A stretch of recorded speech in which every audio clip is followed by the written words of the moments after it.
పంచాయతీ ఎన్నికల్లో పోటీ అంటే గ్రామ స్థాయి లీడర్స్ అంతా సై అంటారు కదా. ఎలాగైనా గెలిచి సర్పంచ్ సాబ్ అని పిలిపించుకోవాలని ఆశ ప్రతి నాయకుడిలోనూ కనిపిస్తుంది.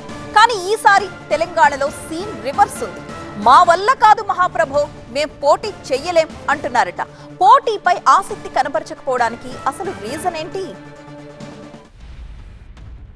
తెలంగాణలో స్థానిక సంస్థల ఎన్నికల నిర్వహణకు పూర్తిగా రెడీ అయిపోయింది ఈసీ.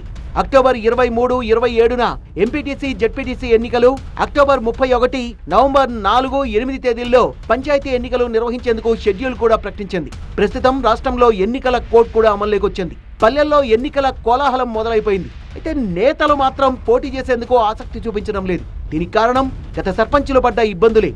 బిల్లులు రాక అప్పుల పాలైన సర్పంచులను చూసిన నేతలు తమకు కూడా అదే పరిస్థితి ఎదురవుతుందేమో అనే భయంలో ఉన్నారట. గత బీఆర్ఎస్ ప్రభుత్వం అభివృద్ధి పేరిట గ్రామాల్లో అనేక కార్యక్రమాలకు శ్రీకారం చుట్టింది.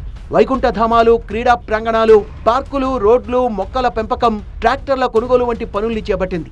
సర్కారు ఒత్తిడితో అప్పటి సర్పంచులు అప్పులు చేసి మరీ పనుల్ని చేపట్టారు. అయితే ఆ పనులకు సంబంధించిన బిల్లులు మాత్రం సర్పంచులకు అందలేదు. ఆ బిల్లుల కోసం ఏళ్ల తరబడి ఎదురు చూశారు.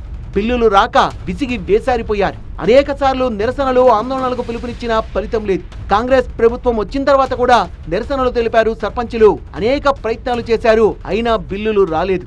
దీంతో అప్పులో ఊబిలో చిక్కుకుపోయిన సర్పంచులు కొంతమంది ఆత్మహత్య చేసుకున్న ఉదంతాలు కూడా ఉన్నాయి. లేటెస్ట్ గా నిర్మల్ జిల్లాలో మాజీ సర్పంచులు ఆందోళన చేశారు. సీఎం రేవంత్ ను 3 సార్లు కలిసినా పెండింగ్ బిల్లులు ఇవ్వలేదన్నారు. ఇప్పటికైనా ప్రభుత్వం స్పందించాలంటూ డిమాండ్ చేశారు.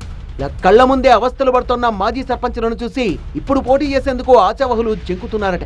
ప్రస్తుత ఎన్నికల్లో సర్పంచ్ స్థానాలకు రిజర్వేషన్లు ఖరారైనప్పటికీ చాలా చోట్ల బరిలోకి దిగేందుకు నాయకులు వెనకడుగు వేస్తున్నారు.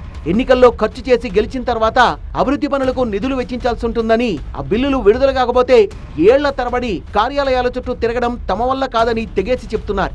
తమ ఆర్థిక పరిస్థితి అంతంత మాత్రమే అని, ఎన్నికల్లో నిలబడితే అప్పుల పాలు కావడం తప్ప మరోటి ఉండదని అంటున్నారు.